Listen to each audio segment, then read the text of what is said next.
Bismillahirrahmanirrahim. Assalamualaikum warahmatullahi wabarakatuh. Alhamdulillahi rabbil alamin. Wa bihi nasta'inu ala umurid dunya waddin. Wassalatu wassalamu ala asyrafil mursalin wa ala alihi wa sahbihi ajma'in, amma ba'd. Raditu billahi rabba wa bil islami dina wa bi muhammadin nabiyyan wa rasula. Allahumma rabbana zidna ilma warzuqna fahma. Allahumma arinal haqqa haqqan warzuqna ittiba'ah wa arinal batila batilan warzuqna ijtinabah. Waj'alna mimman yastami'una al-qawla fayattabi'una ahsanah wa adkhilna bi rahmatika fi ibadika shalihin. Alhamdulillah, Bapak Ibu rekan-rekan sekalian jamaah Masjid Al-Aman yang dirahmati Allah, kembali kita bersyukur kepada Allah di malam hari ini dengan izin Allah, dengan rahmat Allah. Kita dimudahkan duduk di majelis ilmu ini. Semoga duduknya kita di tempat ini menjadi alamah, tanda-tanda bahwa kita adalah orang-orang yang berupaya terus meningkatkan kualitas ketaatan kita kepada Allah Subhanahu wa taala. Dan semoga duduknya kita di sini menjadi amal soleh yang insya Allah menjadi pemberat timbangan kelak di akhirat. Salat dan salam selalu tercurah kepada baginda Rasul sallallahu alaihi wasallam sebagai suri teladan kita, qudwatun hasanah kita. Mudah-mudahan jemaah semua dirahmati Allah Subhanahu wa taala, dimudahkan Allah, dirahmati Allah untuk terus berupaya menyempurnakan sunnah-sunnah baginda Rasul dalam kehidupan kita hingga Allah izinkan kita meninggal dalam keadaan husnul khatimah. Jemaah sekalian yang dirahmati Allah Subhanahu wa taala, masih membahas efek buruk, efek negatif yang ditimbulkan dari perbuatan homoseksual. Kemarin kita sudah membahas bahwa orang-orang yang melakukan perbuatan ini mereka tidak menyukai wanita, padahal menyukai wanita itu adalah fitrah yang ditanamkan Allah Subhanahu wa taala di dalam seorang laki-laki kepada perempuan. Sebaliknya Allah Subhanahu wa taala menanamkan juga rasa suka tersebut dari seorang wanita kepada laki-laki. Yang kedua, pelaku homoseksual akan merusak saraf dalam tubuhnya.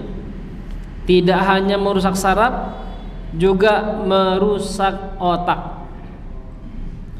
Para pelaku homoseksual akan timbul dalam diri mereka penyakit melankolik, sebagaimana para pelaku homoseksual ini tidak akan mungkin bisa memenuhi kebutuhan biologisnya. Di samping itu, para pelaku homoseksual akan melemahkan dan merusak usus besar yang Allah Subhanahu wa taala berikan dalam tubuh manusia. Kemarin saya sempat menceritakan kepada panjenengan Bapak Ibu yang dirahmati Allah mengenai seorang yang Allah Subhanahu wa taala tarik nikmat usus besar tersebut. Ya, mohon maaf kasarnya, nikmat anusnya Allah tarik dari diri dia hingga akhirnya dia tidak mampu lagi menahan kotorannya keluar begitu saja dari dirinya. Selanjutnya, efek negatif dari perbuatan tersebut juga adalah bahwa perbuatan ini menunjukkan tidak adanya akhlak dalam diri mereka. Homoseksual merupakan perusak akhlak dan penyakit kejiwaan yang sangat berbahaya. Semua pelakunya bermoral buruk dan berwatak rusak. Mereka nyaris tidak membedakan kebaikan dari keburukan. Kemauan mereka rendah karena tidak memiliki perasaan yang mengontrol dan bisikan hati yang mengingatkan.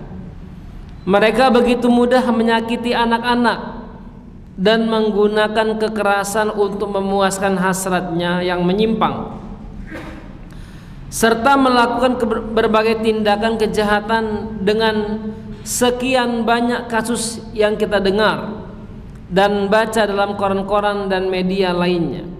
Kita juga mudah mendapatkan detailnya melalui kasus-kasus yang ditangani di pengadilan dan buku-buku kedokteran. Selanjutnya, hubungan homoseksual dengan kesehatan.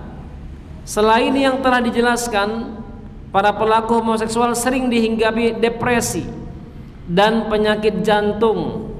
Karenanya daya tahan mereka lemah dan mudah terkena berbagai penyakit sehingga akan menderita komplikasi. Dampak sodomi terhadap alat kelamin. Sodomi juga melemahkan penetrasi kelamin dan merusak sel-sel sperma, dan hanya butuh waktu yang relatif pendek untuk membuat orang yang bersangkutan tidak mampu melahirkan keturunan atau mandul. Ini berarti kaum homoseksual terancam tidak punya keturunan dan punah walaupun mereka nanti akhirnya menikah. Selanjutnya, bahwa mereka akan mudah terserang penyakit tifus dan disentri. Kami dapat katakan kebiasaan sodomi juga dapat menyebabkan penyakit tifus, disentri dan penyakit-penyakit parah lainnya yang menyebar melalui kotoran yang mengandung banyak sekali bakteri dan penyebab berbagai penyakit dalam dirinya. Penyakit-penyakit akibat zina. Penyakit-penyakit yang timbul akibat zina juga dapat menyebar melalui sodomi dan diderita kaum homoseksual hingga menghancurkan mereka. Fisik mereka rusak dan nyawa pun melayang. Dari penjelasan tersebut jelaslah hikmah syariat Islam mengharamkan sodomi dan homoseksual. Jelas pula ketetapan Allah, hukum-hukum Islam ketika menimpakan siksaan kepada para pelakunya, memerintahkan agar menghabisi mereka dan membersihkan dunia dari dampak-dampak negatif perbuatan mereka. Selanjutnya, Bapak Ibu yang dirahmati Allah, kita akan mendengar pendapat para ahli hukum fikih tentang hukuman bagi para pelaku homoseksual. Para ulama sepakat mengharamkan kejahatan ini dan mewajibkan pelakunya dijatuhi hukuman sangat berat. Namun demikian, mereka berbeda pendapat tentang batasan hukuman tersebut. Ada 3 pendapat dalam masalah ini. Yang pertama, bahwa mereka dibunuh dalam pengertian umum. Yang kedua, dihukum selayaknya hukuman bagi pelaku zina. Pelaku yang bujang didera dan pelaku yang sudah menikah dirajam. Yang ketiga, dihukum dengan hukuman ta'zir atau diasingkan. Yang pertama kita dengar pendapat yang mengatakan mereka dibunuh. Para sahabat Rasulullah sallallahu alaihi wasallam, di antaranya An-Nasir, Qasim bin Ibrahim dan Asy-Syafi'i berpendapat hukumannya adalah dibunuh sekalipun masih bujang, baik dalam kapasitasnya sebagai pelaku maupun pasangannya. Mereka berargumentasi dengan dalil-dalil berikut. Yang pertama, Ikrimah menuturkan dari Ibnu Abbas radhiyallahu anhu bahwa Rasulullah sallallahu alaihi wasallam bersabda, "Man wajadtumuhu ya'malu 'amala qaumi Lut faqtulul fa'ila wal maf'ula bih." Orang yang kalian dapati melakukan perbuatan keji kaum Lut, maka bunuhlah pelaku dan pasangannya. Hadis riwayat Al-Khamsah. Alhamdulillah. Hadis riwayat Al-Khamsah kecuali An-Nasa'i. Penulis kitab Nailul Autar menjelaskan, hadis ini juga diriwayatkan oleh Al-Hakim dan Baihaqi. Al-Hafiz Ibnu Hajar menilai semua perawinya terpercaya, hanya saja ada sedikit perbedaan. Yang kedua, Imam Baihaqi meriwayatkan bahwa Ali radhiyallahu anhu merajam orang yang melakukan sodomi. Asy-Syafi'i menyatakan, karena itu kami menetapkan hukum rajam atas orang yang melakukan sodomi, baik sudah menikah maupun masih bujang. Yang ketiga, dalam sebuah riwayat disebutkan bahwa Abu Bakar radhiyallahu anhu mengumpulkan para sahabat karena kasus seorang laki-laki yang dinikahi selayaknya wanita. Abu Bakar radhiyallahu anhu bertanya kepada mereka tentang hukumannya. Pendapat paling keras yang mengemuka kala itu dinyatakan Ali bin Abi Thalib radhiyallahu anhu. Ini perbuatan dosa yang tidak dilakukan umat manapun selain satu umat yang diperlakukan Allah seperti yang Anda ketahui. Kami melihat hukumannya adalah dibakar dengan api. Akhirnya Abu Bakar mengirim surat kepada Khalid bin Walid agar membakar orang tersebut. Kisah ini diriwayatkan Baihaqi dengan sanad yang mursal. Asy-Syaukani menyimpulkan, secara keseluruhan hadis-hadis ini dapat dijadikan argumentasi. Hanya saja para ulama tersebut berbeda pendapat tentang cara mengeksekusi pelaku homoseksual. Sebuah riwayat menyebutkan Abu Bakar radhiyallahu anhu dan Ali radhiyallahu anhu memancungnya dengan pedang, kemudian membakarnya karena perbuatan dosa tersebut terlampau besar. Umar radhiyallahu anhu dan Utsman radhiyallahu anhu berpendapat pelakunya ditimpa dengan tembok. Ya, jadi ada tembok atau temboknya diberdirikan dulu. Nah, setelah berdiri dia baru diletak dia di situ, dijatuhkan tembok tersebut. Belum mati, angkat lagi temboknya, jatuhkan lagi sampai dia mati.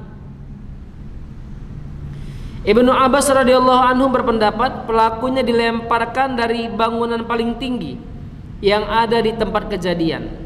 Al-Baghawi meriwayatkan dari Asy-Syafi'i, Az-Zuhri, Malik, Ahmad dan Ishaq bahwa hukumannya adalah dirajam. Hukuman yang sama diriwayatkan Tirmidzi dan Malik dari Malik, Asy-Syafi'i, Ahmad dan Ishaq. Sementara menurut An-Nakhai, seandainya orang yang berzina dapat dirajam 2 kali, maka pelaku homoseksual dihukum dengan hukuman yang sama. Al-Mundhiri menuturkan pelaku perbuatan keji ini dibakar oleh Abu Bakar, Ali, Abdullah bin Zubair dan Hisam bin Abdul Malik. Mungkin kita mengira itu kejam sekali ya hukumannya ya.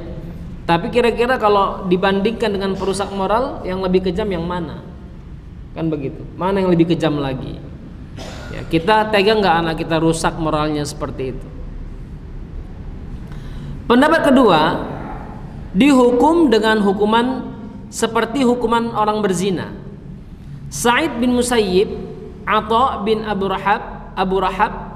Rabah, Hasan al-Basri, Qatadah, An-Nakhai, Ats-Tsauri, Al-Auza'i, Abu Talib, Imam Yahya dan Asy-Syafi'i dalam salah satu pendapatnya menyatakan bahwa hukuman pelaku homoseksual sama dengan hukuman pelaku zina. Artinya pelaku yang belum menikah didera dan diasingkan, sedangkan pelaku yang telah menikah dirajam. Mereka mengungkapkan beberapa argumentasi untuk mendukung pendapat tersebut. Yang pertama, bahwa homoseksual masih dikategorikan zina karena dilakukan dengan cara memasukkan al-faraj ke dalam al-faraj, sehingga pelaku dan pasangan homoseksual termasuk dalam pengertian umum dalil-dalil yang menjelaskan pelaku zina yang telah menikah dan masih lajang. Kesimpulan ini dapat diperkuat oleh hadis Rasulullah sallallahu alaihi wasallam. Apabila seorang lelaki mendatangi atau berhubungan dengan lelaki, maka keduanya berzina. Nah, kata maka keduanya berzina ini menjadi acuan hukum untuk menerapkan hukuman para pelaku zina kepada para pelaku homoseksual. Yang kedua, kalaupun dikatakan tidak termasuk dalam pengertian umum dalil-dalil yang menjelaskan hukuman bagi para pelaku zina, maka keduanya masih dikategorikan berzina berdasarkan kias. Kias itu menggambarkan perbuatan suatu perbuatan kepada perbuatan lain. Kalau kemarin ketika kita membahas tentang minuman keras, maka ada minuman keras, ada mereka yang mengkonsumsi heroin, morfin dan sebagainya. Kiasnya di mana? Kiasnya sama-sama menghilangkan akal. Ya, menghilangkan akal. Maka setiap yang menghilangkan akal membuat para pelakunya kehilangan konsentrasi, tidak sadar dan sebagainya, maka dihukumkan sebagai peminum khamar. Perbuatan kias dari itu sama-sama ada ada bahasa memasukkan faraj ke faraj, ya, kemaluan ke kemaluan, atau dari kubul ke dubur dan sebagainya. Itu bagian daripada kias yang dimaksud dalam pendapat yang kedua ini. Pendapat yang ketiga, dihukum dengan hukum ta'zir. Ta'zir itu diasingkan. Abu Hanifah, Al-Mu'ayyad billah, Al-Murtada dan Asy-Syafi'i berpendapat pelaku homoseksual dijatuhi hukuman ta'zir karena perbuatan tersebut berbeda dengan zina, sehingga hukumannya berbeda. Asy-Syaukani mendukung pendapat pertama, yaitu hukumannya adalah dibunuh. Dia melemahkan pendapat terakhir karena bertentangan dengan sekian banyak dalil. Sedangkan pendapat kedua dikritik seperti berikut. Dalil-dalil yang menetapkan mesti membunuh pelaku dan pasangan homoseksual secara mutlak mengkhususkan dalil-dalil hukuman zina yang membedakan antara pelaku bujang dan telah menikah. Itu pun jika dianggap mencakup pelaku perbuatan kaum Nabi Lut atau homoseksual. Namun di sisi lain membatalkan kias yang disebutkan bila tidak mencakup perbuatan tersebut karena analoginya rusak, sebagaimana ditetapkan dalam ilmu usul fikih. Nah, artinya hukuman ta'zir ini kalau diketahui ada orang yang melakukan perbuatan tersebut, maka dia apakah bahasanya dibuang atau diasingkan ke tempat lain yang tidak ada orang yang mengenal dia, sehingga menjadi tempat muhasabah dan perbaikan-perbaikan dalam dirinya. Baik Bapak Ibu yang dirahmati Allah, sampai di sini selesai pembahasan tentang hal berkaitan dengan homoseksual. Sebelum kita lanjut, mungkin ada yang mau ditanyakan, persilakan. Kemarin ada masukan dari dari Ta'mir, Pak Ustadz, boleh nggak bertanya yang lain? Misalnya bertanya mengenai toharoh, mengenai ibadah, boleh saja Bapak Ibu. Ya, boleh silahkan. Karena kita pembahasannya ini harus berlanjut. Kemarin kita diskusikan sama sama Ta'mir. Fikih muamalah ini kan 4, bangunannya ada 4. Mengenai ibadah, kita sudah bahas ibadah dari A sampai Z, hampir 4 tahun 5 tahun kita bahas itu. Yang kedua mengenai munakahat, yang kedua pernikahan dan sebagainya, kita sudah bahas dari A walaupun belum sampai Z, gitu ya. Tapi sudah hampir semua kita bahas. Kemudian yang ketiga yang kita bahas hari ini mengenai jinayah, kita sudah membahas beberapa hal. Nah, ini yang bagian yang termasuk dalam jinayah tersebut. Silakan Bapak Ibu, mungkin ada yang bertanya mengenai tema ataupun yang di luar tema juga boleh dipersilakan.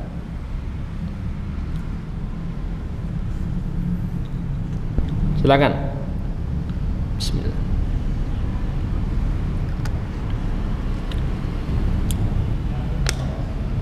Ya, silakan Pak. Boleh kasih mic. Assalamualaikum warahmatullahi wabarakatuh. Saya mau tanya di luar topik ini ya Pak ya. Ya. Mungkin karena saya mungkin tidak mengikuti masalah hukum waris Pak. Hukum waris ya. Hukum waris kemarin sudah panjang lebar diterangkan, tapi saya belum mendapatkan kalau hibah bagaimana Pak. Masa warisan yang dihibahkan. Iya. Terima kasih. Wassalamualaikum warahmatullahi wabarakatuh. Dan waris yang dihibahkan ya Pak ya. Waris yang dihibahkan. Satu lagi. Ya. Satu lagi Pak. Iya, boleh. Pak, ini dalam keluarga muslim ya Pak, tapi anaknya itu ada yang non muslim, anaknya 6, yang 3 muslim ikut orang tuanya, yang 3 itu non muslim. Apakah betul yang non muslim itu tidak mendapat jatah warisan? Iya. Terima kasih. Anak yang non muslim apakah tidak? Baik. Yang pertama, memang kita belum membahas tentang hukum warisan. Begitu ya. Tapi pertanyaannya sudah banyak. Baik pertanyaan yang masuk secara langsung ataupun secara pesan WA. Bahkan minta hitung-hitungan sudah banyak, gitu ya. Sudah saya hitungkan dan sebagainya. Nah, yang pastinya kita belum membahas waris secara detail, karena kalau membahas waris secara detail Pak, saya khawatir jamaahnya pulang malah sakit Pak. Jadi nanti kita bahas hanya mengenai hal-hal pokok yang patut diketahui dan hitungan-hitungan umum saja, gitu ya. Insya Allah kita akan bahas nanti. Hukum waris dan waris yang dihibahkan. Pertama begini, tidak boleh ada waris yang dihibahkan oleh ayah kepada seorang anak, atau mengatakan ini warisan untuk kamu, bagian untuk kamu, nggak boleh. Kenapa? Karena warisan hanya terjadi setelah kematian. Warisan hanya terjadi setelah kematian. Yang kedua, ayah orang tua sebaik apapun, sesugih apapun orang tuanya, kalau dia melihat tanda-tanda kematian, sinyal-sinyal kematian, isyarat-isyarat kematian dalam dirinya, dan dia masih sadar, kayaknya saya nggak lama lagi nih, kayaknya, dan dia sudah masih sadar, lalu dia bilang, tolong panggilkan notaris. Pak notaris, catat 50% harta saya hibahkan ke Masjid Al-Aman. Oh, nggak boleh, nggak boleh, gitu ya. Kenapa seorang sahabat datang kepada Baginda Sallallahu Alaihi Wasallam atau Rasulullah mendatanginya ketika dia sakit? Lalu dia bilang, ya Rasulullah, saya mau menghibahkan seluruh harta saya untuk Allah dan Rasulnya. Ini sahabat, ini kalibernya sahabat. Kata Rasulullah, nggak boleh. Kalau gitu setengahnya nggak boleh. Sepertiganya, kata Rasulullah, sepertiga boleh, dan itu pun terlalu banyak. Apa kata Rasulullah? Kamu tinggalkan keluargamu dalam keadaan berkecukupan lebih baik daripada engkau tinggalkan keluargamu dalam keadaan kekurangan dan mereka yatakaffafuna 'alan nas. Minta-minta sama manusia, akhirnya nggak boleh. Atau mengibah sama manusia, nggak boleh. Nah, jadi koridor ini harus diperhatikan. Mau ayah, mau ibu, ya, atau orang-orang yang berharta dan ada ahli waris di dalamnya, tidak boleh menghibahkan harta saat sebelum kematian atau bahkan beberapa hari sebelum kematian dia melihat tanda-tanda tersebut. Tetapi dalam keadaan sehat walafiat, dia sehat, aman, nggak ada apa-apa. Lalu dia panggil notaris, Pak notaris, ini harta saya sangat banyak sekali. Saya hibahkan ke Masjid Al-Aman 75%. Kenapa? Karena 25%-nya ini jadi warisan sama anak saya, itu 7 turunan nggak habis juga. Saya hibahkan semua ke Masjid Al-Aman. Maka itu boleh. Itu boleh. Nah, Bapak Ibu yang dirahmati Allah, Itu yang tadi dimaksud. Tetapi kalau misalnya ada ayah, dia begini, ini kalau saya biarkan anak saya bagi-bagi, khawatir saya ribut. Maka dipanggilnya anak semua, sini nak. Ini ayah masih sehat. Ayah masih sehat, masih lapang, masih oke, masih kuat. Ini ayah mau hibahkan harta ayah untuk kalian. Ya, anaknya ada 10, semua dia bagi 1/10, maka nggak masalah. Kenapa? Itu bukan warisan, itu hibah, boleh dilakukan seperti demikian, dibagi rata. Tapi setelah orang tua meninggal atau orang tuanya mau meninggal, maka tidak ada hibah. Semuanya menunggu sampai orang tuanya meninggal baru warisan dibagikan. Ini yang pertama. Yang kedua, memang diantara syarat seseorang boleh mewariskan atau mewarisi adalah hukumnya dia beragama Islam. Di antara yang membatalkan warisan ketika anak murtad. Yang kedua, ketika anak membunuh. Dia bunuh ayahnya, maka warisannya batal.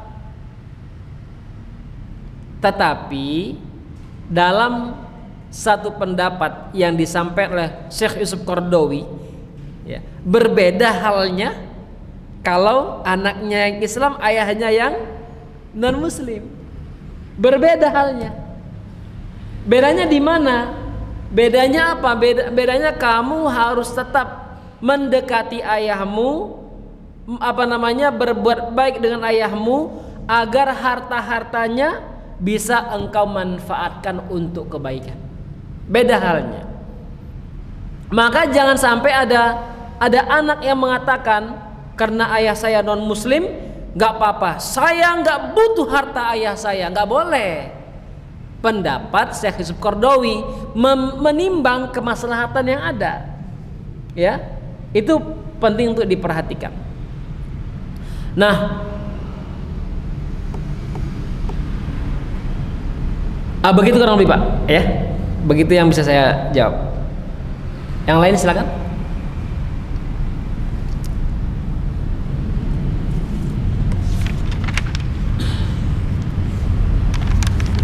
Baik, kalau tidak ada kita lanjut materinya Bapak Ibu. Ibu-ibu ada yang mau bertanya? Nah, nanti kalau ada boleh dia Bu ya, disampaikan ya Bu ya. Nah, ini kita masuk dalam pembahasan yang agak-agak saru Bapak Ibu. Tapi tetap harus saya sampaikan karena terjadi di masyarakat. Ya. Sekarang kita akan membahas tentang hukum onani. Onani ini terjadi bukan hanya pada laki-laki, juga perempuan. Maka kita lihat apa pandangan Islam dalam permasalahan onani ini. Onani yang dilakukan sendiri bertentangan dengan adab dan akhlak mulia yang sepatutnya dimiliki oleh setiap orang. Para fuqaha berbeda pendapat tentang hukum perbuatan ini. Ada yang mengharamkannya secara mutlak. Ada yang mengharamkannya dalam kondisi-kondisi tertentu, tapi mewajibkannya dalam kondisi lain, dan ada pula yang memakruhkannya. Bapak Ibu mohon framing berfikirnya disamakan dulu dengan pendapat para ulama. Ya, panjenengan jangan bawa framing dulu. Oh, masa onani wajib? Jangan begitu dulu ya. Framingnya disamakan dulu dengan apa ilmu yang kita dengar dulu supaya bisa terbuka pemahamannya. Onani dinyatakan haram secara mutlak oleh mazhab Maliki, mazhab Syafi'i, dan mazhab Zaidiyah. Mereka berdalil bahwa Allah Subhanahu wa taala menyuruh agar menjaga kemaluan setiap saat, kecuali terhadap istri dan budak wanita. Artinya jika melampaui dua kondisi ini dan melakukan onani, maka dia termasuk orang yang melampaui batas yang dihalalkan Allah Subhanahu wa taala dan masuk ke area yang diharamkan Allah Subhanahu wa taala. Allah berfirman, dan orang-orang yang menjaga kemaluannya kecuali terhadap istri-istri mereka atau budak yang mereka miliki, maka sungguhnya mereka dalam hal ini tiada tercela. Siapa mencari yang dibalik itu, maka mereka itulah orang-orang yang melampaui batas. Al-Mu'minun 5-7. Pendapat yang menyatakan onani haram dalam kondisi tertentu tapi bisa menjadi wajib dalam kondisi lain dinyatakan oleh mazhab Hanafi. Menurut mereka, onani wajib dilakukan ketika timbul kekhawatiran akan terjerumus ke dalam perbuatan zina. Jika tidak melakukannya, ini berdasarkan kaidah irtikab al-akhaf ad-dararain, mengambil perkara yang lebih ringan mudaratnya di antara dua pilihan mudarat yang ada. Artinya yang ringan mudaratnya itu lebih baik dipilih daripada seorang terjerumus pada perzinahan. Mereka melanjutkan, onani haram dilakukan jika sekedar untuk memancing dan memuaskan syahwat. Namun demikian, onani boleh dilakukan jika gejolak syahwat tidak dapat dibendung, sementara orang tersebut tidak punya istri atau budak, dengan tujuan untuk sekedar meredamnya. Mazhab Hambali berpendapat, hukum onani adalah haram kecuali jika dilakukan karena takut terjerumus ke dalam perbuatan zina atau takut kesehatannya terganggu, sementara orang tersebut tidak punya istri atau budak dan tidak mampu menikah. Dalam kondisi tersebut onani boleh dilakukan. Menurut Ibnu Hazm, onani adalah makruh dan tidak berdosa jika dilakukan, karena menyentuh kemaluan dengan tangan kiri dibolehkan berdasarkan ijma' para ulama. Selama hukumnya dibolehkan, maka tidak ada yang dapat dilakukan lebih jauh dari itu selain sengaja mengeluarkan mani.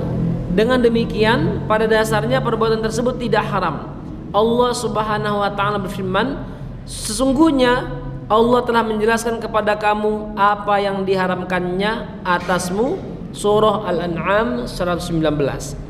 Masalah ini tidak termasuk perkara haram yang dijelaskan Allah Subhanahu wa taala, sehingga hukumnya adalah halal berdasarkan firman Allah Subhanahu wa taala, Dia menjadikan segala sesuatu yang ada di bumi ini untuk kamu. Al-Baqarah 29. Masih dalam pendapat Ibnu Hazm, beliau melanjutkan, onani adalah makruh karena bertentangan dengan akhlak mulia dan keutamaan.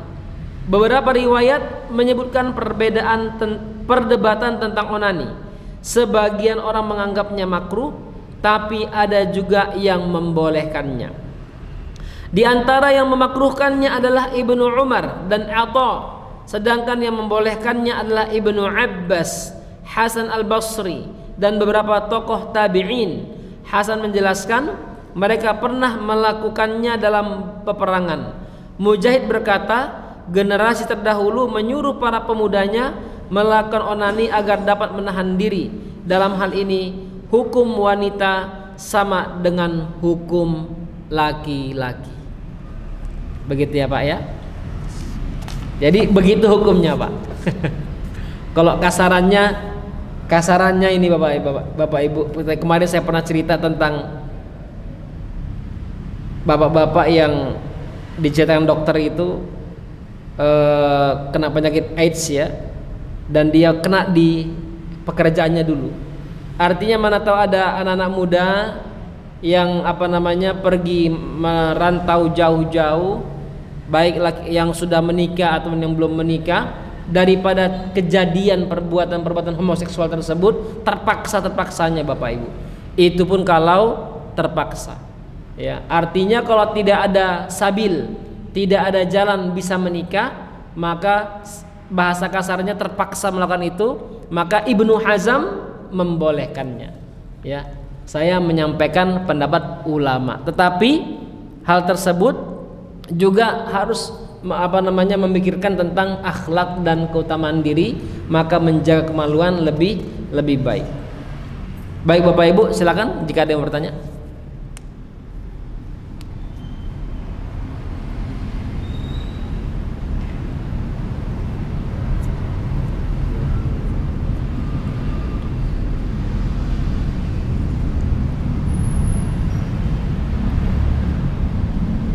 Dari belakang tirai ada ibu-ibu.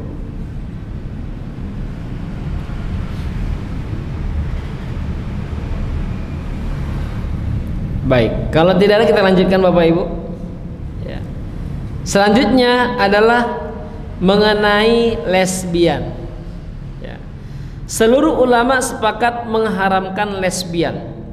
Dasarnya adalah hadis yang diriwayatkan oleh Ahmad, Muslim, Abu Dawud dan Tirmidzi bahwa Rasulullah sallallahu alaihi wasallam bersabda, "La yanzur rajulu rajula la yanzur rajulu ila auratir rajuli walal mar'atu ila auratil mar'ati wala yufdir rajulu ila rajuli fi thabin wahidin wala tufdil mar'atu ila mar'ati fi thabil wahid." Janganlah seorang lelaki melihat aurat lelaki lain, juga wanita jangan melihat aurat wanita lain. Janganlah seorang lelaki tidur di bawah satu kain dengan lelaki lain, juga wanita jangan tidur di bawah satu kain dengan wanita yang lain. Nah, ini Bapak Ibu, hadis ini pengembangannya banyak Bapak Ibu. Ya, pengembangannya banyak.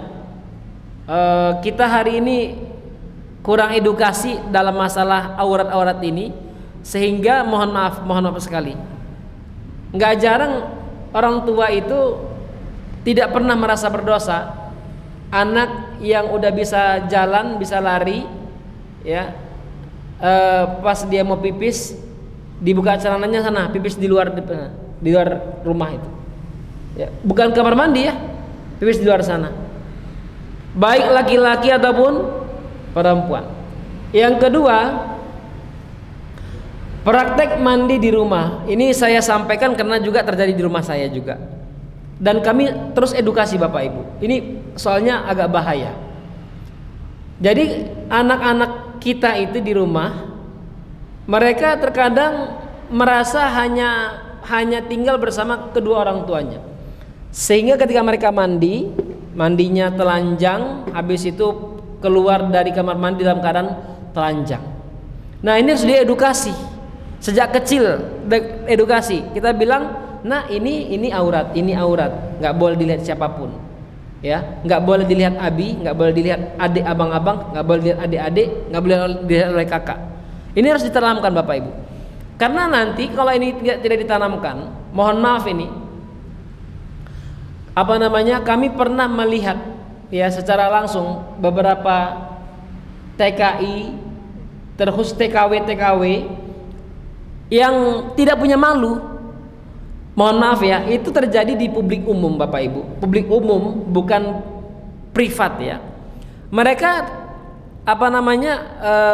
saling bercanda dan mohon maaf, mereka nggak jarang menyentuh sesuatu aurat milik temannya, dan itu mereka nggak permasalahkan itu. Saya khawatir saja ketika terjadi di publik, ruang publik. Bagaimana kalau di ruang non publik atau di ruang privat? Ya, ini adalah sesuatu yang mungkin pernah kita pikirkan, tapi realitanya belum kita pernah jaga atau antisipasi. Khawatirnya terjadi perbuatan suka sama jenis sehingga terjadi hal yang kita bahas sekarang ini. Praktek lesbian adalah melakukan hubungan badan tanpa memasukkan sesuatu ke dalam kemaluan. Hukumannya berupa ta'zir, bukan hudud. Ta'zir diasingkan.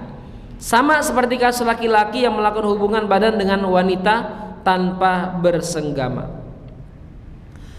Kemudian Bapak Ibu dirahmati Allah Ta'ala, bukan hanya terjadi perzinahan, homoseksual, lesbian, bahkan terjadi dalam realitanya ada orang yang melakukan hubungan seks dengan binatang. Bagaimana hukumnya? Seluruh ulama sepakat mengharamkan hubungan seks dengan binatang. Mereka hanya berbeda pendapat tentang bentuk hukuman yang dijatuhkan kepada pelakunya. Jabir bin Zaid menyatakan orang yang melakukan hubungan badan dengan binatang dijatuhi hukuman hudud. Ali radhiyallahu anhu berkata, jika dia telah menikah maka hukumannya adalah rajam. Hasan menjelaskan dia disamakan dengan pelaku zina. Menurut Abu Hanifah, Malik, Asy-Syafi'i dalam salah satu pendapatnya, Al-Mu'ayyid billah dan Imam Yahya, orang tersebut harus dijatuhi hukuman ta'zir saja karena tidak dapat disamakan dengan zina. Kita dengarkan azan terlebih dahulu.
Bismillah. Kita lanjut Bapak Ibu. Selanjutnya Asy-Syafi'i dalam pendapat lain menyatakan pelakunya mesti dibunuh. Ini berdasarkan riwayat Amr bin Abu Amr dari Ikrimah dari Ibnu Abbas bahwa Nabi bersabda, man wajadtumuhu waqa'a ala bahimatin faqtuluhu waqtulul bahimata. Siapa yang berhubungan badan dengan binatang, maka bunuhlah dia dan bunuh juga binatangnya. Hadis riwayat Ahmad, Abu Daud dan Tirmidzi. Tirmidzi dan Abu Daud meriwayatkan dari Asim dari Abu Razin bahwa Ibnu Abbas menyatakan orang yang melakukan hubungan badan dengan binatang tidak dijatuhi hukuman hudud. Tirmidzi menilai riwayat ini lebih sahih dan riwayat sebelumnya Ibnu Majah meriwayatkan dari Ibnu Abbas radhiyallahu anhu bahwa Rasulullah bersabda, man waqa'a ala dzati mahramin faqtuluhu wa man waqa'a ala bahimatin faqtuluhu waqtulul bahimah. Siapa yang melakukan hubungan badan dengan mahramnya, ya, artinya dia melakukan hubungan badan, dia tahu itu mahramnya. Dan kemarin sudah kita bahas mahram itu yang sedarah dan yang sepersusuan, gitu ya, yang sedarah atau yang sepersusuan. Maka kata baginda sallallahu alaihi wasallam, maka bunuhlah dia kalau sengaja. Kalau nggak sengaja, ini menikah ini, misalnya saya punya tetangga yang anaknya menyusui dengan tetangga saya. Padahal tetangga ini pindah jauh. Setelah pindah jauh berapa lama mereka anaknya sudah besar-besar, ternyata kuliah di tempat yang sama, ketemu, jatuh cinta, menikah. Sepersusuan ini. Baru paham setelah menikah. Maka mau tidak mau mereka harus dipisahkan dan akadnya rusak. Kenapa? Karena menikah dengan yang tidak boleh mereka nikahin. Perbuatan yang mereka lakukan itu tidak dipermasalahkan dalam agama. Tetapi kalau mereka tahu dan paham, sudah dikasih tahu, ngebet mau menikah, maka hukumnya haram, perbuatannya haram, nikahnya tidak sah. sampai kapanpun, dan perbuatan itu akan membuat mudarat yang lebih besar lagi. Selanjutnya, siapa yang melakukan hubungan badan dengan binatang, maka bunuhlah dia dan bunuh juga binatangnya. Asy-Syaukani menjelaskan hadis di atas menunjukkan bahwa binatangnya juga dibunuh. Alasannya adalah seperti diriwayatkan Abu Dawud dan An-Nasa'i bahwa Ibnu Abbas ditanya tentang masalah ini, apa yang mesti dilakukan dengan binatang itu? Ibnu Abbas radhiyallahu anhu menjawab, setahuku beliau tidak menjelaskannya, hanya saja beliau memakruhkan memakan dagingnya karena telah diperlakukan seperti itu.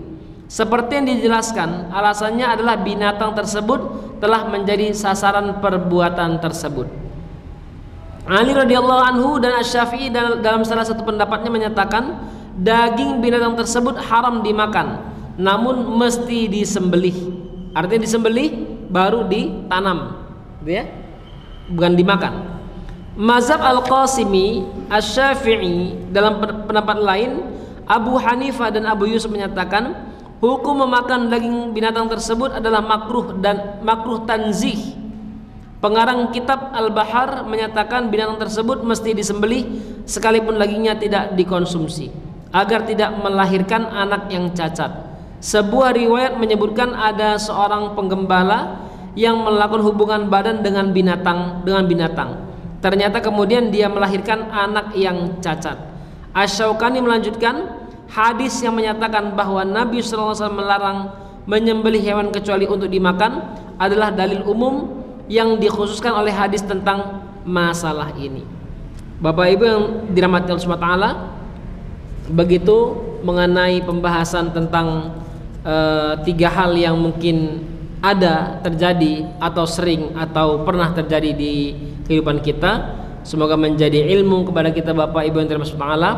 Kita membahas fikih bukan sekedar membahas kualitas hubungan kepada Allah, tapi juga membahas kualitas hubungan sosial kita. Bagaimana hubungan sosial ini benar-benar sebagaimana yang diperintahkan oleh Allah dan Rasulnya. Dan Bapak Ibu yang dirahmati Allah, semoga Allah rahmati kita, generasi terbaik yang insya Allah menjadi simpanan kita, pembantu kita kelak di hadapan Allah Subhanahu wa taala. Sebelum saya akhiri Bapak Ibu, mungkin satu pertanyaan, silakan.